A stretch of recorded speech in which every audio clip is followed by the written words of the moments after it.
A touch of light frost here, but at least there'll be some sunshine. Further south, our weather front continues to sink its way southwards, and then it drives in a brisk northeasterly breeze on those exposed coasts through Essex and down into the southeast. It'll feel quite cool. Look at Lincolnshire's temperatures to note for many of us, but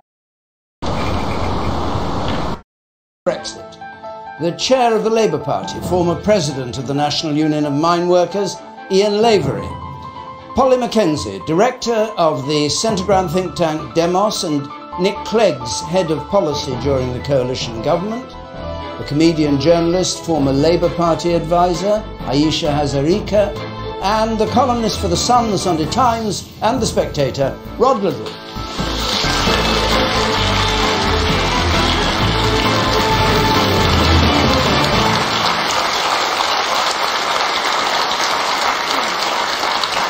And just before we take the first question, a reminder, you can join the argument from home using our hashtag BBCQT on social media. And we're also now on Instagram. If you want to follow us on Instagram, the numbers grow by the week. Benjamin Reeford, let's have your first question, please. With Labour announcing that they are considering a second referendum, are they ignoring the will of the people? This was announced at the Labour Party conference just this week. Ian Lavery, is that ignoring the will of the people? Well, I think the will of the people was clearly expressed in the referendum, and the referendum result was 17.4 million people in this country said that we should be leaving the EU. I was a Remainer, by the way, still am a Remainer, but I'm a Democrat as well. And I think if we were to put something to the country in terms of a referendum, we're duty bound to accept the result of that referendum. And that's what we have got. Whether or not it's a people's vote, a second referendum, that's a little consequence. People are suggesting areas like the North East, there's a huge sea change in the views of the ordinary people, in the main people who originally voted to leave. That's not what I'm experiencing here in the North East. It really isn't. People are telling me we need to get on with Brexit, regardless of the consequences. Because, you know, the strange thing is, when you look at it, areas like the Northeast referendum, because that's not what we're saying. What we're saying is this: we want a Brexit.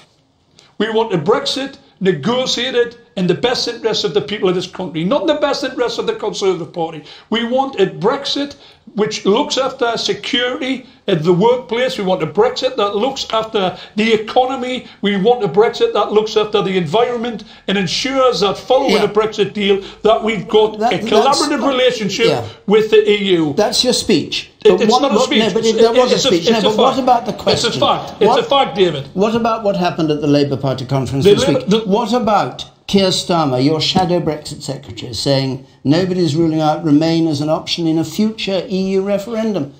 They're planning one. I know you're against the future referendum, but the Labour Party isn't. What we had at the Labour Party conference was we had a huge meeting to decide which way we would decide on the conference floor about Brexit. Because let's face it, Brexit is absolutely dividing communities, it's dividing parties, it's dividing CLPs, and the outcome of that was quite clearly that we want a Brexit negotiation in the best interest of the people, and I've mentioned it's in terms of security, security of employment, the economy. However, at this stage, because we're not sure what will be happening, what will develop in the next few days, we're saying that we'll leave nothing off the table. Okay, now wait a minute. Okay, that's a sensible way to negotiate. Okay, a year ago, you were on this panel. It's the last time you were here, and you said we'll be leaving the EU. No second referendum. Is that no longer your view? My view is that I'm a representative of the Labour Party, and my view in the discussions on this is that I'm of the firm belief that we've got to respect the views of the people who voted in the referendum. All right. That's my view. All right. Rod Liddle. I'll come to you, Jason. Rod Liddle. Well, I was going to say that I agreed with Ian and that we shouldn't have a second referendum, but I don't think he means it. And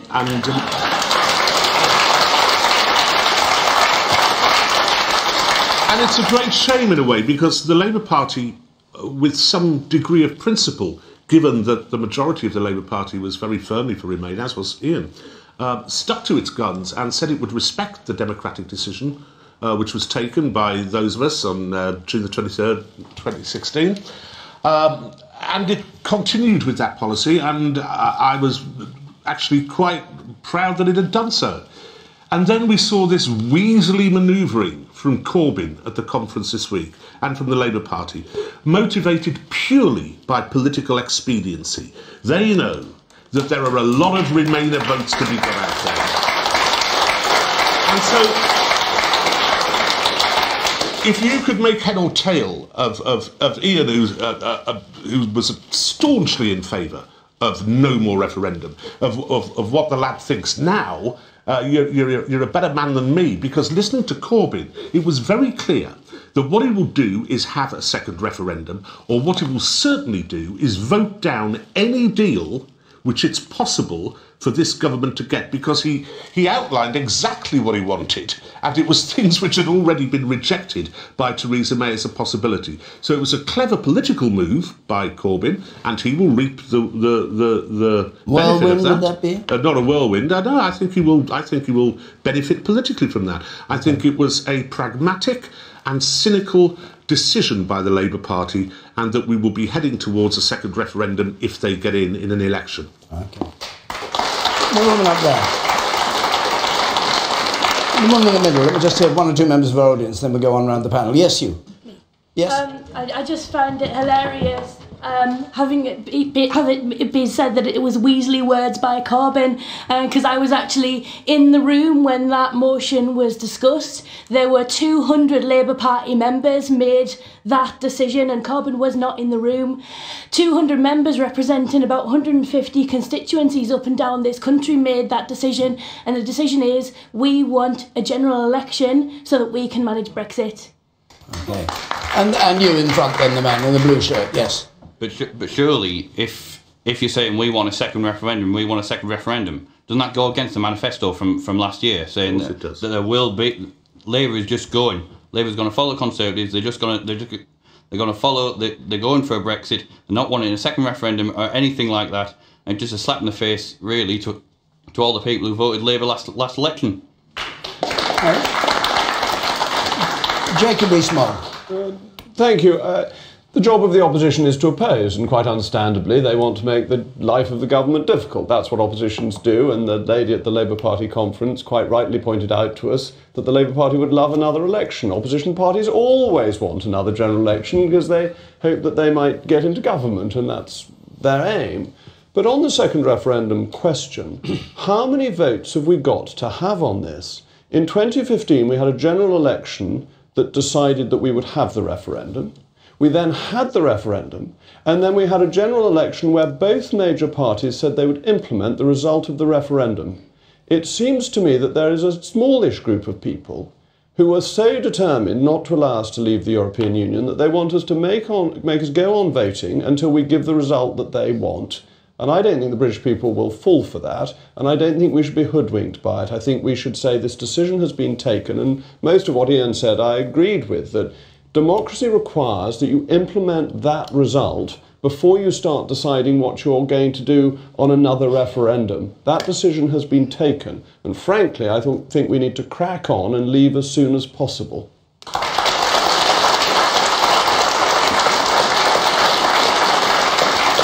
Polly Mackenzie. So my starting point was actually precisely Ian's. You know, on the day after the referendum, I voted to remain, and I was devastated because I absolutely thought, right, we've got to leave. How do we make the best of this? But there's a problem, which is that Parliament, which is sovereign and is going to be more sovereign as a result of Brexit, can't make up its mind what kind of Brexit it wants. There's the ERG, who want a variety of things, primarily a sort of hard Brexit, though I'm sure they would dispute that terminology. There's a group who want us to stay in the EEA and be like Norway. There's some people who still back Theresa May's Chequers deal. There's the Labour Party who've set 6 tests for the kind of Brexit they want, which is that they want all the benefits of being in the European Union without being in it. And then there's a group of people who want to remain. And if Parliament can't make up its mind, it seems to me that the only people who can make up their mind about what kind of Brexit we want are the British people. And it feels uncomfortable to say that there ought to be another vote. It's just, it doesn't seem to me that there is an alternative. People wouldn't be making the same kind of binary choice as they did back in 2016, when, of course, nobody knew what kind of deal we were going to get from the European Union, because we still don't know. The British people are not stupid by any stretch of the imagination, but they are not psychic either. And it seems, in fact, given that Parliament can't make up its mind, that it's going to have to go back to the people, because in the end it's the people who are sovereign. But go back. Okay. Go back to the people. What if we decide to leave again, which is what most of the... But then you're back in the same position that you were in. Well, you're not, because the point is, so some people in Parliament want a no-deal Brexit, right? And there are some people who want an EEA Brexit, and there's some people who want a Chequers Brexit. You agree with that? You're going to have all this down on a list, are you? Well,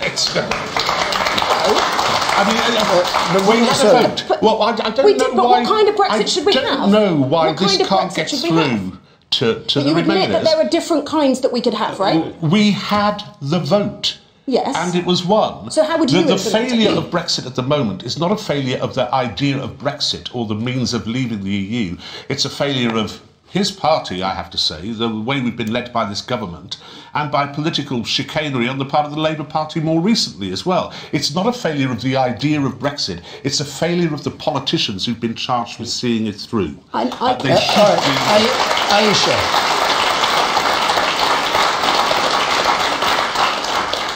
I think whatever side of the Brexit divide you're on, whether you're a staunch Remainer, whether you're a staunch Leaver, we can all agree that we've got 6 months left to go when we're meant to be leaving the EU, and this whole thing is an absolute shambles. Right?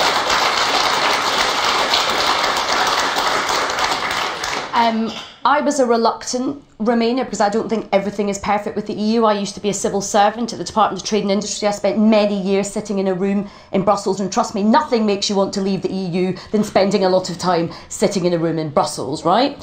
So I didn't think everything was perfect with the EU, but I thought on balance we should sort of stay to remain. But I thought, okay, we've left, let's send it over to our brilliant politicians to sort it out, and they can't. Brexit is proving to be like a leap in the dark with a blindfold on, right? And this is the biggest decision that this country has taken since the Second World War. It will affect our children and our grandchildren. I mean, I don't have children or grandchildren, so that's not mine, but it will affect all of our futures to come. So why is it ignoble to give the British people an opportunity to vote on the terms of the final deal so everybody can go in eyes wide open into this decision that is going to shape our future? Some people will say, you know what, it's undemocratic to have a second referendum. I say it's undemocratic not to. Okay, you say that. I just want to say that 2 points. That Ian, bless him, he's a bit confused. The only way that you and Jacob are poles apart is that he believes that this country can go on to achieve better things, and you, yourself, and you don't believe we can. That's the difference. And where you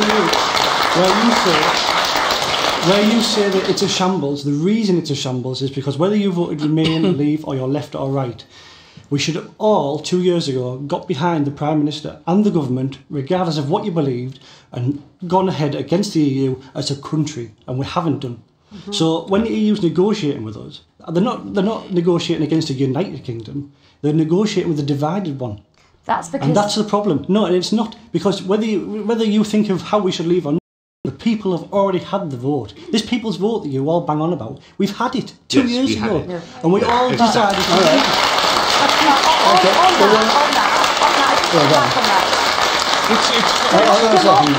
Democracy is not a moment in time, right? The country changes. Do you know, actually, since we had that vote, about 1 million people have probably passed away. About 1 million young people have come onto the voting register. Young people. So are you saying that young people do not have... So are you saying you suspend democracy? What if you're so sure? Why don't you trust the British people? If you think the British people are so right, and I trust them, why won't? What are you scared of? Why won't you let people go in eyes wide open? We didn't have a Okay, hold on. Why not? The woman in the stripe. The woman in the stripe there. It seems to me that the only Brexit deal we can get is the one that Europe allows us to have. And Yes. that seems to involve free movement of people, which seems to be one of their hard lines. So how is, whether it's Labour, Conservative or anyone else, ever going to deliver Brexit or staying within the European hard lines? Well, they want... All right, Jacob, and could you answer one other thing? Yes, Given certainly. that there are different ways of leaving the EU, what is wrong with people voting on which way they wish to leave the EU? Well, I'll ask the lady's point Then first, answer because mine. it's absolutely crucial. We're offering them £40 billion, and for £40 billion we should be able to buy quite a lot, and that includes getting out of free movement of people, and if we don't, we give them nothing.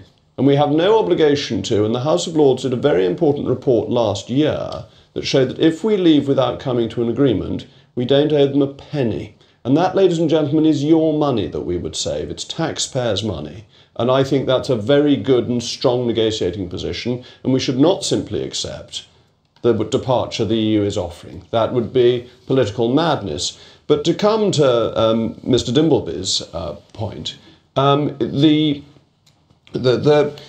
government has had a clear steer as to what it wants to do, and we know that we're leaving. And leaving means that the United Kingdom Parliament sets our laws. It doesn't mean checkers where they continue to be set by the European Union. It doesn't mean being in the EEA where we're still bound by freedom of movement. It means leaving the European Union, and then all these matters become issues to be discussed at general elections. And Ian and I at these general elections will take very different views. And I will stand for elections saying that I believe we should be a low-tax enterprise economy. And Ian will stand saying we should have nationalisation and higher taxes. And you, the British people, will then decide what you want. Polly Mackenzie. That's what Brexit means. Polly Mackenzie.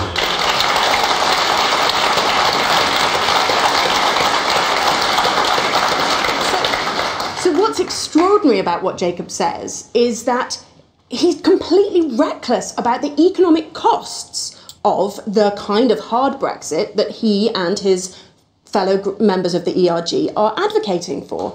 If we have friction at our borders, if we have queues at our ports, we affect the manufacturing industry. We massively affect the car industry. We affect the food processing industry. And I, for one, don't believe that people's jobs should be on the line for some sort of perfect ideological hard Brexit. Okay, you say that. If we assume that the EU wants the UK to remain, how would the prospect of a second referendum, especially including the option to remain, possibly incentivise them to give us a good deal? There's no need for them to do it. It just won't work. None of the people, I think we have to make this quite clear, none of the people who want a second referendum voted to leave. It's all the others. I mean, this bizarre idea that we voted to leave, but we didn't know exactly what deal we would be getting. Well, no, of course we didn't. But we voted to leave. And we will do what we can to get the best deal. Now, I think, as I said, we've been let down terribly. I think we were let down in the first couple of months after that referendum by the bizarre behaviour of the Conservative Party Leave campaign, with Boris and Michael sort of ineptly stabbing each other in the back. We were left with a Prime Minister who was for Remain and a divided cabinet, which then went on to totally ludicrously call an election which nobody wanted and which undermined its position any further. That is the reason we're in this chaos today. It's not because we didn't know what sort of deal we were going to get, it's because the politicians have been staggeringly useless. Okay.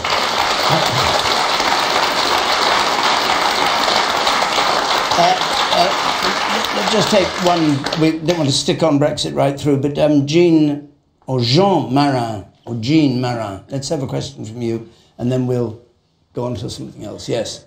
Given the Chequers deal was not received well, is it time for a Brexit supporter to lead the negotiations? Is it time for a Brexit supporter to lead the negotiations? I don't know if this was aimed at you, Jacob, but you better answer it first.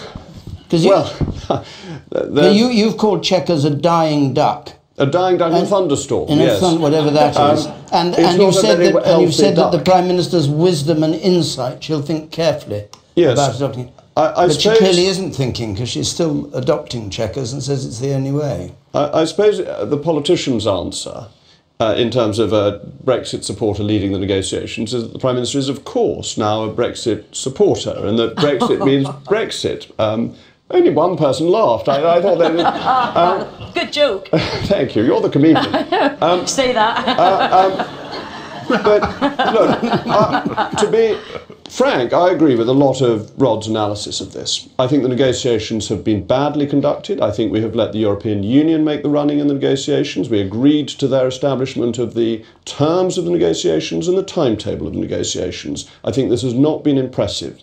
And I think Chequers is not leaving the... Theresa May believe in Chequers. The Prime Minister does believe in Chequers, and I want her to change her policy, and that is what I'm campaigning for. And I think inevitably the policy will have to change because it has no supporters. I don't know if even the Downing Street cat is any longer supporting the policy. If the EU won't accept it, and it can't get through the House of Commons, which the Labour Party is committed to voting against it, and a large number of Eurosceptic Conservatives are committed to voting against it, the DUP doesn't seem to be in favour of it.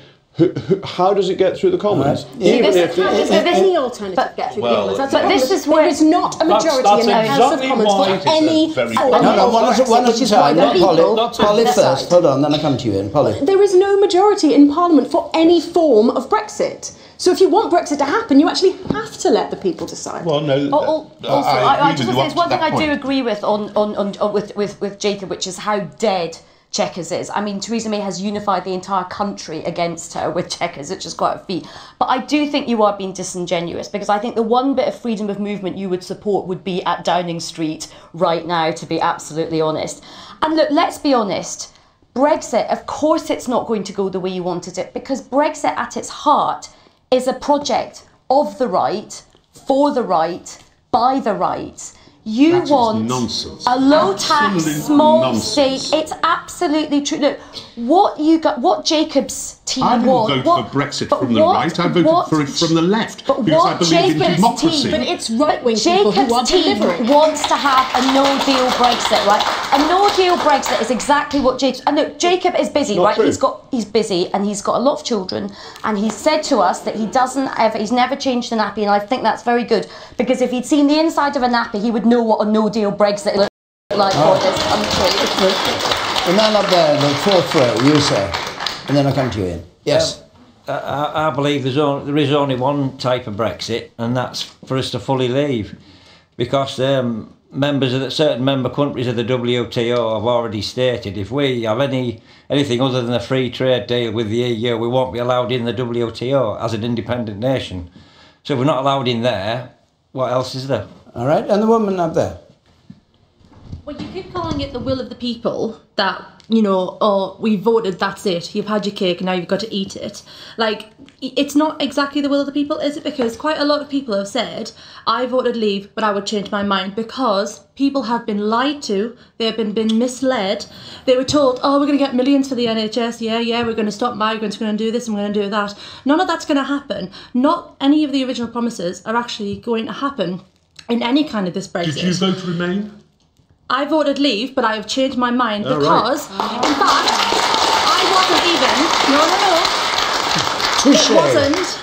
I wasn't, I was swinging to and forth. I couldn't make up my mind, and the only thing that changed my mind to leave at the polls on the day was because I read some sort of sob story about a man with a fishing boat who can't fish because the EU ruins his fishing rights. That's the only thing that swung me at the time. It was literally eeny, meeny, miny, mo. And what would you like to see? I think a lot of people, you forget there was a massive group of people who never voted. But also, knowing what kind of mess we're in now, knowing what kind of mess they're in now, what do you want now? I want a second referendum, because I'm not the only one who voted leave. It's not a oops, look what I've done, I've made a mistake. It's a oops, someone lied to me, and now I don't know, and now I know it's the wrong thing to do. If you get your second referendum, there is a huge possibility we'll be staying. And I think you don't like that. Ian Lavery. There's many people who voted Ian Lavery, please. Well, listen, one thing is absolutely certain. Since the beginning of the programme, everybody in the panel has got a different view. The audience is split. You know, the big challenge really is the way forward is to make sure whatever deal we get, whatever happens, we bring the country together. This Brexit is being so divisive, it's unbelievable. My view is, I think, well, the same as every other person I've ever spoken to, Chequers is dead. It's absolutely dead, but it's the only deal on the table at this moment in time. As far as the Conservative Party is concerned, and Jacob and his extreme right-wing grouping are concerned, it'll be a cliff edge Brexit regardless. The Tory Party in general are against the Chequers decision.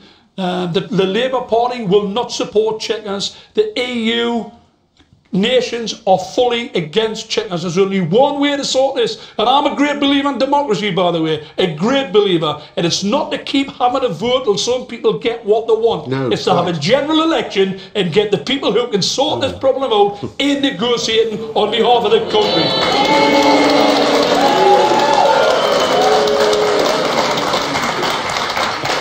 How are you going to get a general election?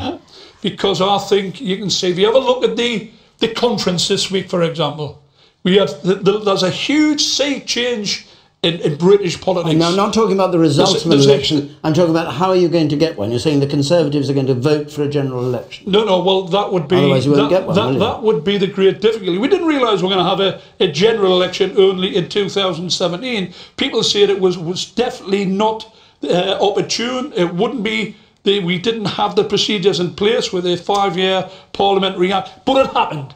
Events, dear boy, events. And that's what I would say. We need a general election to ensure that we get the right people in there with the right views, with not a confrontational attempt to try and break the EU, but a more consensual attempt. All right, very briefly, any chance of a general election before 2022, I think it is? I think it's extremely unlikely. That I think people feel there have been enough elections. Brenda for Bristol put it just before the general election, and I think we're all with Brenda nowadays. All right. And the woman up there, Jay, can I just say, the one thing is, I do think that you've been really funny about how you've managed how you think the economic prospects of Brexit is going to be, because you have quite sensibly moved quite a lot of your funds to Dublin, which is not exactly a massive sign of confidence. That is simply untrue. My fund management company has funds in Australia, Singapore, the UK, Canada, the United States, and so on. We have one small fund in Dublin. 95% of our business is not in the EU, excluding the United Kingdom. This is something that I'm afraid to say is put around by people on the left who don't like Brexit. Fund management companies have funds in jurisdictions across the world. This is like saying, I'm not getting on this lifeboat because of that big, massive iceberg that we're going towards. Let's get real. You didn't control this fund, or do you control it? I don't manage the fund either, but my business has funds globally. Right. We are a global investment management company. That's tells what we you do. A lot. Chase the money. Right. Chase the money. It tells you nothing. Very briefly from you, please. I want to go on. I just want to say I'm getting so tired of this. Leave means leave. We need to unite together, don't we? You're never going to keep everyone happy. I think you lot should be embarrassed of the way you're portraying us in Europe. And there's time wasting on doing should we remain, should we leave. We've made our decision. We need to get on with it. Exactly. Okay. Let's Let me just tell you where Question Time is going to be next week. Canary Wharf in London, and the week after that, actually inside the Scottish Parliament in Edinburgh. And the details on the screen of how to apply for those two programmes that I will, as ever, give at the end. But at Canary Wharf next week and Edinburgh the week after that. Let's just have a look at Labour economic policy with a question from John Gilmore, please. Is Jeremy Corbyn right when he said that the greed is good culture must end? Right. This was at the Labour Party conference. Of course, it was the substance of Labour's view of how the economy is going to work, all those decisions about large companies giving employees shares and all the rest of it. Rod Liddell, greed is good, culture must end. Yeah, I think it was a very, very good speech indeed by Corbyn. I think he's become a charismatic, persuasive and likeable speaker over the last 2 or 3 years, and I think it was a clever political speech. It was left-wing populism, which is getting more and more popular across Europe. It consisted partly of platitudinous drivel, but that's not necessarily a bad thing when you're addressing the Labour Party conference. And many wouldn't be a bad thing if you were addressing the Tory Party conference either. But he delivered it very, very well. What is the platitudinous drivel you're thinking of? Yeah, I'll come to that in a sec. Well, speed up. Yeah, okay, sorry. Platitudinous drivel, I'm not sure what 400,000 green jobs are. I just have no idea what they are. We don't particularly need to create 400,000 jobs because we're nearly at full employment now. And what green jobs are, I'm not sure. Maybe it's harvesting unicorn tears. I just have no actual idea of what that is. But there were many things in there which do appeal to people, particularly given the levels of social inequality which we have between North and South, and the levels of social inequality between the rich and the poor. He is right. And I think that if there was a general election in the next couple of weeks, Labour would win by a mile. Okay. But sorry, I need to add the important bit. I really wish that the people who were taken in by that and agreed with that would look to the left away from the podium and see the rabble with their Palestinian flags and their lanyards sponsored by Hamas, would look to the raft of hypocrites, the raft of hypocrites on the Labour front bench, Outrageous. Thornbury, Abbott, Chakrabarti, all of whom don't want you to send your kids to private school or to selective schools, but do so for their kids. And for Corbyn and McDonnell, who have given support and succour to every possible hostile, violent, anti-democratic, terrorist regime or organisation they can. IRA, Hamas, Hezbollah, Soviet Union, Cuba, Venezuela. If you want people like that running your country, vote for Corbyn.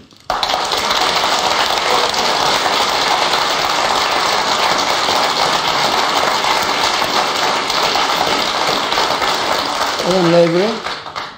I cannot believe that this fella said that he was on the left and coming up with an anti-Corbyn rant like that is unbelievable, mentioning the foreign policy. That wasn't even the question. You'd be waiting to get in and having to go on some of the gripes you've got. And you should stop pretending to be on the left when in fact you're on the extreme right. Anyway, with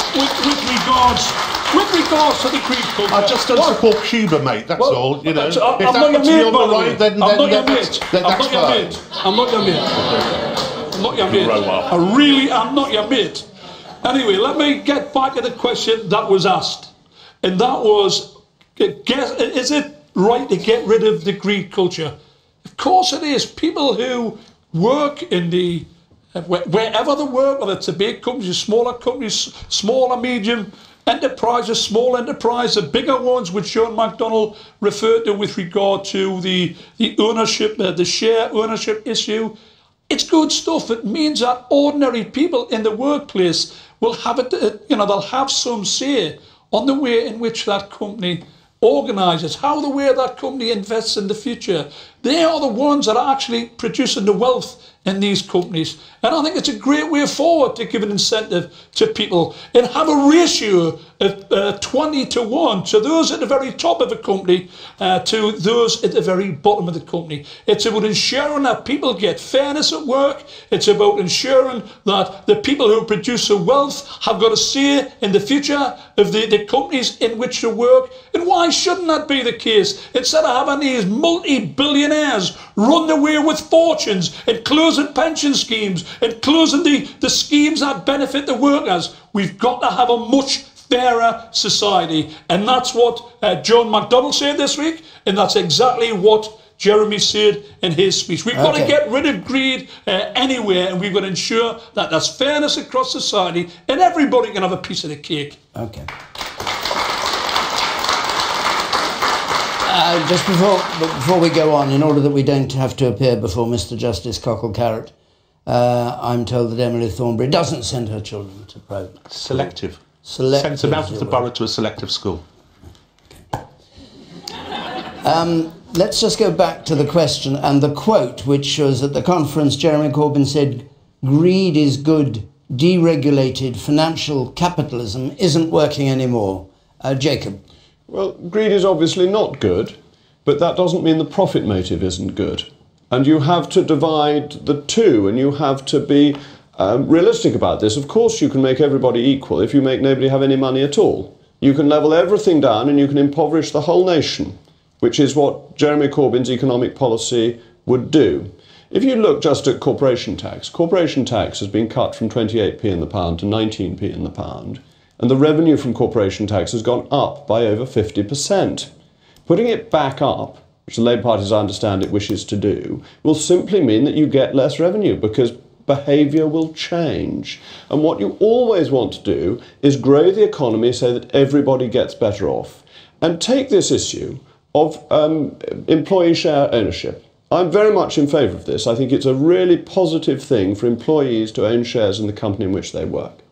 But actually what Jeremy Corbyn has proposed is an enormous tax grab.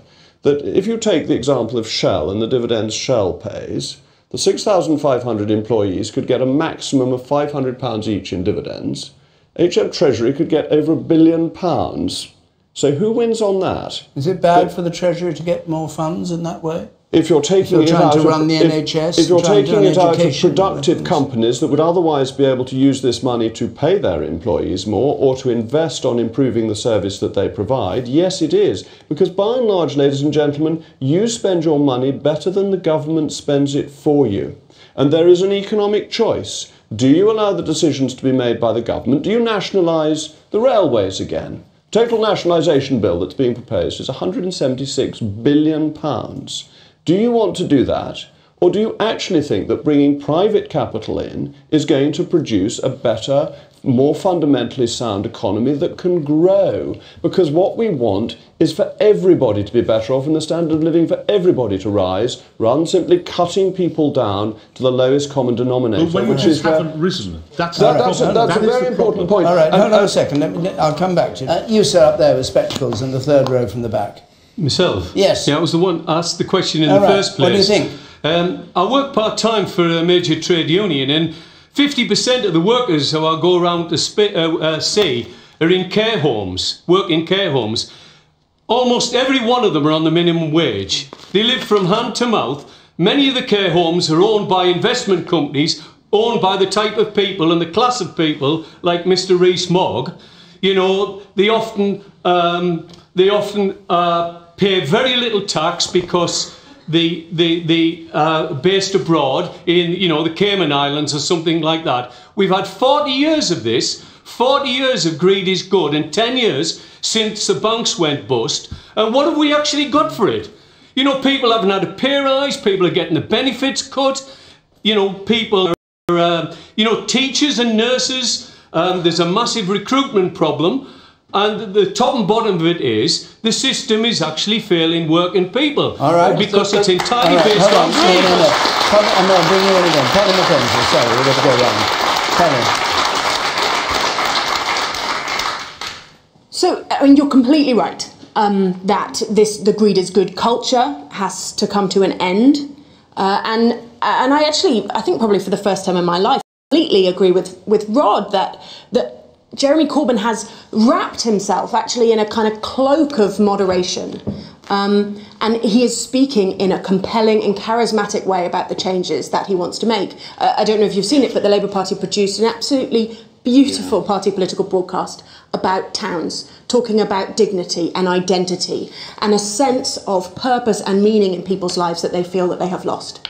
And you can't help but be drawn in by that, and it's powerful, and it's certainly true that our economic model has got to dramatically change. But what I worry about is actually this sense that the Labour Party is covering not just the terrorism or the extremism that Rod's talked about, but also a nationalisation agenda which would waste billions and billions of pounds that we ought to be pouring into the schools and the hospitals and the roads and the transport links that places like the North East so desperately need.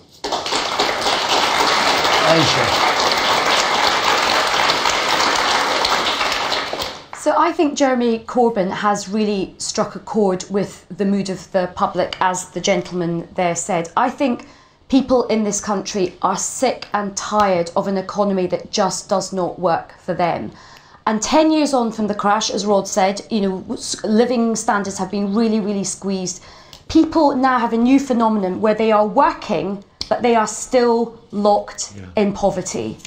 I know people who are often doing 2 or 3 jobs. They have no time to spend with their kids. They're often looking after elderly grandparents as well. There have been horrific cuts to the school budgets, to social care budgets as well. And, you know, if you are lucky enough to be, you know, from a privileged background like Jacob, or you can take a gamble on the economy, and you can sort of theoretically say, well, you know, let's not shake things too much. But you know what? I think people are really thirsting for change in this country, because it's not fair, and it's not just Labour people or people on the left. Let me read you some of the people who actually agreed with Corbyn's speech today. Robert Halfon, a very prominent Conservative MP, Andy Street, the Conservative Mayor of Birmingham, said that austerity has gone too far. And we need a radical shape-up, and I think the centre ground is shifting to the left on this. I don't know whether you call it left or right. It's whether you think it's fair and whether you want sort of equality and a bit of social justice.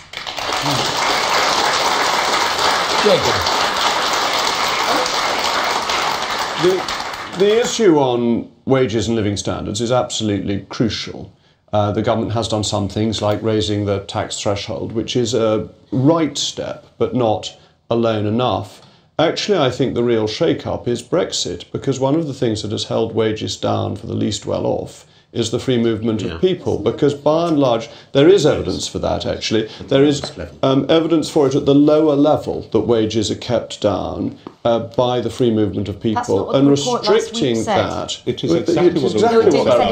It was marginal. It said it was marginal. If you were on that, sorry, you were expressing care for the lowest paid a few minutes ago. Now their marginal losses don't matter to you. Oh, and you think Brexit's going to help them? Yes. You think the economy going off the cliff edge? You think unemployment going up in this country? Well, I've spent today in Leeds with people who are on benefits and the most marginalised, and they are absolutely terrified of crashing out the Brexit. So none of this nonsense about how, you know, it's not going to hurt the poorest. That is absolutely not true. All right. Jacob. And by the way, food banks in this constituency has gone up from 0 to 7.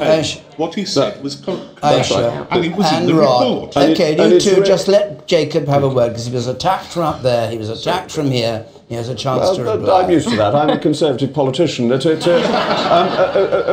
from question time in one piece is always a privilege. But I think it's really important that Brexit delivers for people who are the least well off. It's why I'm so enthusiastic about it. It's about lifting tariffs, which hit mostly How is costing their jobs going to let him allowed to finish. Mr. Dibble will ensure everybody gets in. Food, clothing and footwear are the most heavily tariffed items that come in. And that has a greater effect on the incomes of the least well off in our society. Cutting those costs will be good for the least well off. Restricting the free movement of labour, ensuring that wages for people in care homes do go up, not by government fiat, but because... when we leave the EU, are we?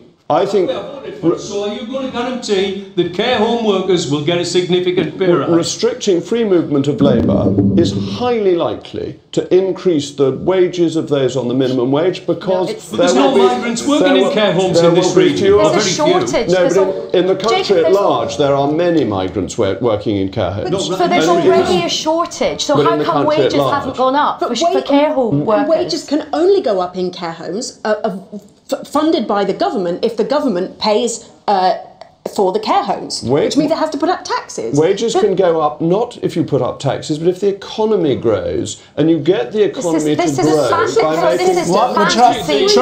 Just try to manage it one at a time. Because if you speak 3 at a time, 2 at a time, nobody at home can hear what you're saying. Finish your sentence, or have you? The economy grows when you make the right economic choices, and then you get the tax revenues that allow you to pay for what you want to pay for. To go back to the election, there is no magic money tree. In summary, I think unfortunately Jacob's telling you that it's going to be a long wait for that pay rise for your care home workers. Okay, we must move on because we've only got 10 minutes left, and I want to take another question if I can. Another couple indeed. Harold May Sinclair, let me have your question please, Harold. Should allegations of alleged assault, sexual assault and rape be automatically believed until the alleged perpetrator's guilt is established? Is this in the light of today's evidence in Washington? Christine Blasey Ford and Brett Kavanaugh's in line to be on the Supreme Court. Is that what you were thinking of? No. No, okay. When I read the question, I thought that's what it might be. Polly Mackenzie. People have to be innocent until proven guilty. That's the basic principle of our justice system. We've had this huge and, for my money, welcome surge in allegations of sexual assault. And that's not because sexual assaults have gone up, but because people have been silenced for generations. I remember when I was 14, I was pushed into the hedge by a stranger who groped me. And I still have flashbacks. And even thinking about it, I feel kind of shaky and ashamed. And I am so far from alone. There will be women in the audience here who have lived through that. And I didn't go to the police. I didn't even tell my parents. In fact, they're finding out right now. That's nice for them. Yeah, lucky them. We have to find a way to encourage people to speak out and seek justice.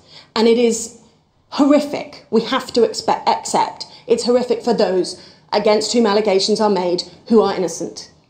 But we have also allowed and tolerated for generations the horrific experiences, mostly of women, to be ignored and trampled on because they were too ashamed to speak. And I am absolutely proud that this Me Too movement has changed that and allowed women to come forth and seek the justice to which they're entitled.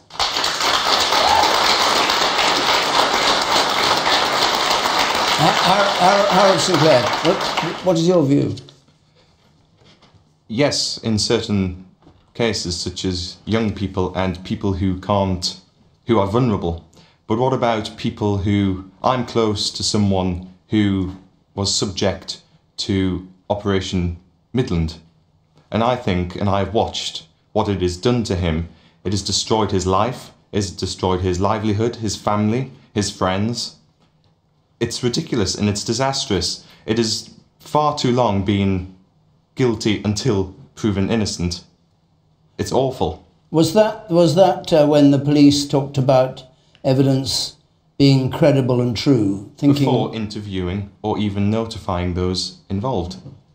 Rod Little. I think there are two separate issues here. I agree with the gentleman, but also with the original question.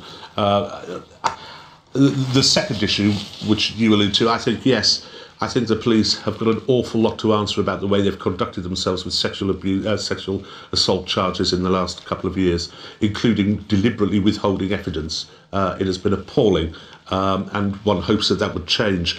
On the other issue, which is brought up, of course, by the Kavanaugh case in the US, of course, one shouldn't believe simply that the woman is telling the truth. That would be absurd. But one should believe that she is acting in good faith and believes that she is telling the truth when she is telling the truth. Otherwise, you could never get to the bottom of it. And the thing, at the same time, of course, you are guilty until proven innocent. So both things apply. But the thing which interests me about it, and particularly this case in America, is that the way we've become as a society, and that America's become as a society, this polarisation.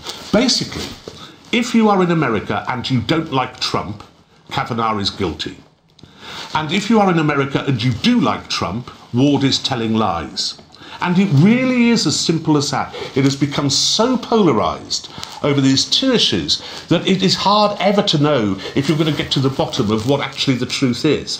And obviously, I've seen pieces by Conservatives saying this woman shouldn't be believed, her claims should be kicked out and she shouldn't even be listened to. It was 35 years ago, which is totally wrong.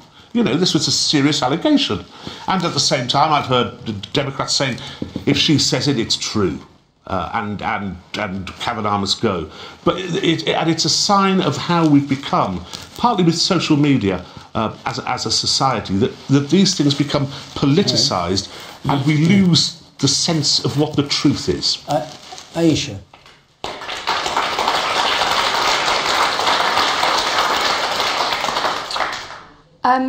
We have to think very carefully as well about the victims in all of this, because we have had a culture for a long time, not just in this country, but as it was ever thus, often victims are not believed, and often sexual harassment, sexual abuse, bullying is often not just about the sex, it's an abuse of power.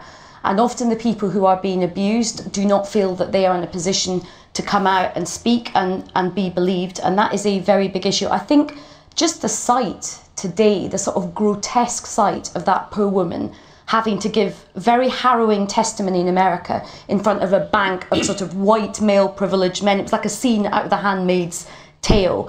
And we have a justice system which of course says innocent until proven guilty, but we also have a system where a lot of victims, women and indeed men, it's not just women who get sexually abused, are often failed. But we have also a deeper culture of misogyny that we have to address in this country as well. And I do say to my esteemed colleague, Mr. Rod Liddle, I mean, it's nice to hear you speak up about women, but some of the stuff you write is very upsetting to women, particularly women of colour, particularly older women. And I just have a little plea to you, a message from women of all political hues. No, you don't speak for women. Please stop writing about how disgusting and ugly we are, because I'm not being funny, people in glass houses should not be throwing stones. No, this is absurd. No, please. And you I'm do sorry. not speak for women. This is well, absurd. I think I speak more for women than you it's do. all right. I suspect you don't. You insult him and he'll insult you, and we go on till the programme's over. You can do it after the programme's finished. I want to go. No, I'm serious. I want to go back to Harold May Sinclair, who's clearly, I suspect, not agreeing with what you're hearing here, or are you agreeing? It should not be victims. It should be complainants. And yes, all complainants should be taken seriously, but not automatically believed. Yes. The police have a duty to investigate, and investigate expeditiously. The words 2 to 3 years for Operation Midland and the Cliff Richard case is not expeditious. Okay. I'm going to have to ask you to be short, Ian and Jacob, but Ian first. Well, I understand what's being said, but I agree with Aisha with regard to where that Miss Ford is being treated today in front of the cameras right across the world, intimidated because of what she says. And I understand exactly what the gentleman says, by the way. Should it be victims or should there be complainants? I understand that. But the way that she was treated, it's absolutely absurd, to be honest with you, and we shouldn't be in a position like that. Can I just say that one of the major planks of the Labour Party conference this week on women's conference was the fact that because as 2 women suffer or murdered per week as a consequence of domestic violence and sexual abuse, we have said that we'll ensure that we'll reinvest in women's refuge centres. We'll also give 10 paid days to sufferers who have been the subject of domestic abuse. Right. We've got to encourage people to come forward, and we've got to listen to what they're saying. It's mainly women, of course. We've got to listen to what they've got to say, and we've got to ensure that we do what we can to stamp this violence out. All right, thank you. Brett Kavanaugh, incidentally, as you may know, has been defending himself forcefully and saying it's completely untrue and his family life has been destroyed by the allegations. But Jacob, we have only 30 seconds or a minute or so left. It is not the job of the police to believe or disbelieve, but to investigate. but that they absolutely should take seriously, because there has been historically an unwillingness to believe people who were genuinely victims. And so it's very important that the police should investigate independently and open-mindedly, but that they are only allegations until they are shown to be true, and the presumption of innocence is something on which all our freedoms depend. It could be any one of us who is falsely accused. Any one of you sitting in this audience could find somebody who dislikes you, make it as an allegation, and like the gentleman, I know the gentleman you're referring to, had his life very seriously harmed by unfair, dishonest, malevolent allegations that the police said were true before they'd looked into them. That is quite wrong, and it doesn't advance the cause of real victims, because it makes it less likely that the real victim will be believed. So pedantic legal niceties are actually of fundamental importance to protecting all our liberties.